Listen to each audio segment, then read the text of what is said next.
گانے گانے والا بندہ بڑی گاڑی پہ پھر سکتا ہے تو کیا ایک قرآن پڑھنے والا نہیں بڑی گاڑی پہ پھر سکتا؟ کیا کاروبار حرام ہے؟ تم دنیا کی کوئی بھی ایجوکیشن اپنے بچے کو دے دو، یہ ضمانت نہیں ہے کہ وہ بچہ تمہارا تابع دار ہوگا، لیکن اگر اس بچے کو تم نے دین کی تربیت دے دی، قرآن سکھا دیا، تو بچہ تمہارا تابع دار بھی ہوگا، تمہاری موت کے بعد تمہارے لیے دعائے خیر بھی کرے گا۔ واللہ الذی لا الہ الا هو عالم الغیب والشہادۃ هو الرحمن الرحیم۔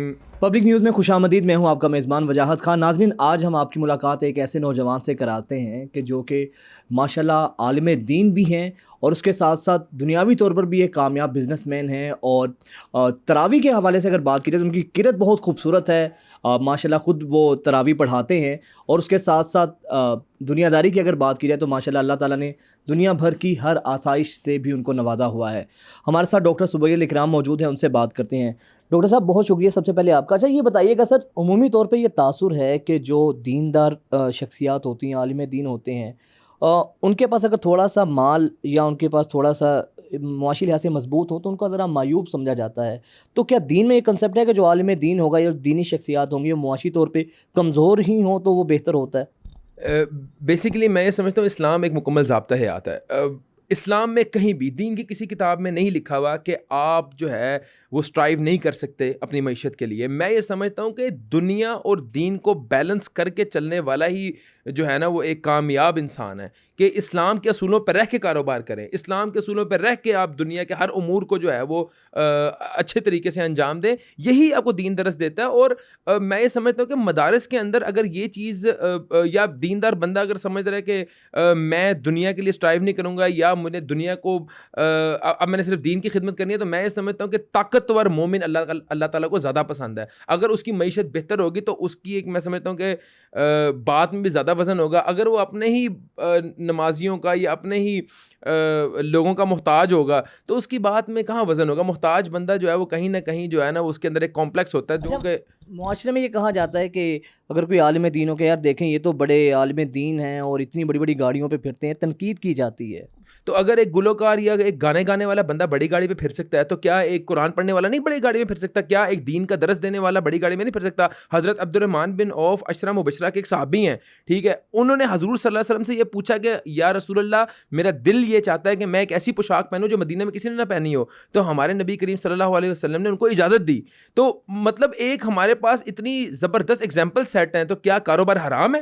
کیا کاروبار کرنا جائز نہیں ہے؟ اور میں یہ سمجھتا ہوں کہ دنیا دار بندے سے ایک دیندار بندہ بہترین کاروبار کر سکتا ہے، اور اس سے آپ کو نفع بھی زیادہ اچھا پہنچے گا، کیونکہ اس کے اسلامک کنسیپٹس کلیئر ہیں۔ وہ آپ سے ماپ تول میں کمی بھی نہیں کرے گا، وہ آپ سے جھوٹ بھی نہیں بولے گا، آپ کو دغا بھی نہیں دے گا، اپنے سودے میں عیب بھی نہیں چھپائے گا۔ تو میں یہ سمجھتا ہوں جو دیندار بندہ جو ایک کاروبار کر سکتا ہے وہ ایک دنیا دار بندہ جس کو دین کا فہم نہیں ہے وہ اس کے قریب بھی نہیں جا سکتا۔ تاسو یہ ایک کلچر کیوں ہے کہ جو بھی ہمارا امام مسجد ہو، ہمارے علماء حضرات ہوں، اکثر وہ معاشرے کے کمزور ترین طبقے سے تعلق رکھتے ہیں؟ اچھے گھروں کے لوگ ہم دیکھتے ہیں کہ وہ اعلیٰ ایجوکیشن حاصل کرتے ہیں، گو کہ یہ بھی اعلیٰ تعلیم ہے، لیکن مدرسے میں یا امام مسجد جو بھی ہوتے ہیں، ایک تو ان کی تنخواہ بہت قلیل ہوتی ہے، اس کے بعد ان کا وہ سوشل سٹیٹس وہ نہیں ہوتا۔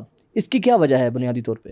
دیکھیں، اس کی وجہ سے زیادہ میں یہ سمجھتا ہوں کہ اس کے ذمہ دار جو ہے وہ ہماری عوام ہے، جو کہ اپنے بچے کی اے لیولس کی فیس تو 50,000 روپیہ دینا پسند کرتی ہے، لیکن ایک بندہ جو اسی بچے کو قرآن پڑھا رہا ہے اس کو 10,000 یا 5,000 روپئے دیتے ہوئے بھی اس کو بہت زیادہ تکلیف ہوتی ہے۔ تو میں یہ سمجھتا ہوں یہ کنسیپٹ جو ہے اس کو چینج ہونا پڑے گا۔ ہمیں یہ ایکسیپٹ کرنا پڑے گا کہ یہ جو کتاب ہے قرآن مجید، یہ مقدس ترین کتاب ہے، یہ افضل ترین تعلیم ہے۔ تم دنیا کی کوئی بھی ایجوکیشن اپنے بچے کو دے دو تو یہ ضمانت نہیں ہے کہ وہ بچہ تمہارا تابع دار ہوگا، یہ ضمانت نہیں ہے وہ بچہ تمہارے بڑھاپے کے اندر تمہارے خدمت کرے گا، یہ ضمانت کوئی بھی نہیں دے سکتا کہ وہ بچہ تمہیں اولڈ ایج ہوم میں نہیں پھینک کے آئے گا۔ لیکن اگر اس بچے کو تم نے دین کی تربیت دے دی، قرآن سکھا دیا، قرآن کا فہم دے دیا ہے، تو وہ بچہ تمہارا تابع دار بھی ہوگا، وہ بچہ تمہاری عزت بھی کرے گا، وہ بچہ تمہارے ماتھا بھی چومے گا، وہ بچہ تمہارے بڑھاپے میں تمہارا سہارا بھی بنے گا، اور تمہاری موت کے بعد تمہارے لیے دعائیں خیر بھی کرے گا۔ بینگ اے مسلم ہمیں دین کو فالو کرنا ہے۔ ہم کہیں بھی پھنسے، کہیں بھی ہمیں کوئی مشکل آئی، پریشانی آئے، غم آئے، تکلیف آئے، ہم نے اس کا سلیوشن دین سے تلاش کرنا ہے۔ دین کے اندر ہی نجات ہے۔ دین is the shortcut to success. میں نے MBBS سے پہلے بھی جب میں 5th گریڈ میں تھا تب سے جو ہے وہ میں تراویح پڑھا رہا ہوں۔ میں نے ایٹ دی ایج آف 10 حفظ کر لیا تھا، اور اس کے بعد سے آج تک جو ہے وہ میں تراویح پڑھا رہا ہوں۔ میں نے آج تک اس کا ناغہ نہیں کیا۔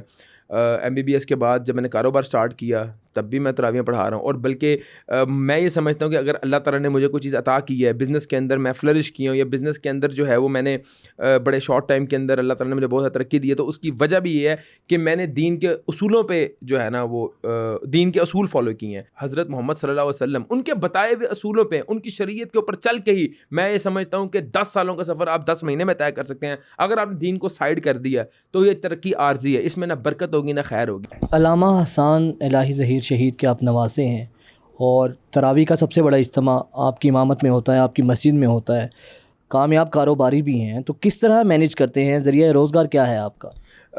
الحمدللہ میں پچھلے 6 سال سے کاروبار کر رہا ہوں. میں ریئل اسٹیٹ ڈیولپر اور میں بلڈنگز بناتا ہوں, اور الحمدللہ اللہ تعالیٰ کا بے حد مشکور ہوں میں کہ اللہ تعالیٰ نے مجھے دنیا کی بہت زیادہ نعمتوں سے نوازا ہے.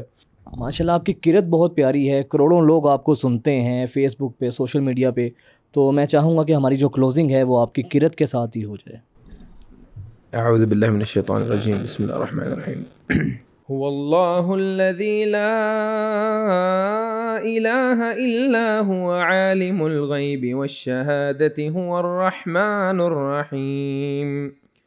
هو اللہ الذی لا الہ الا هو الملك القدوس السلام المؤمن المهيمن العزيز الجبار المتكبر سبحان الله عما يشركون.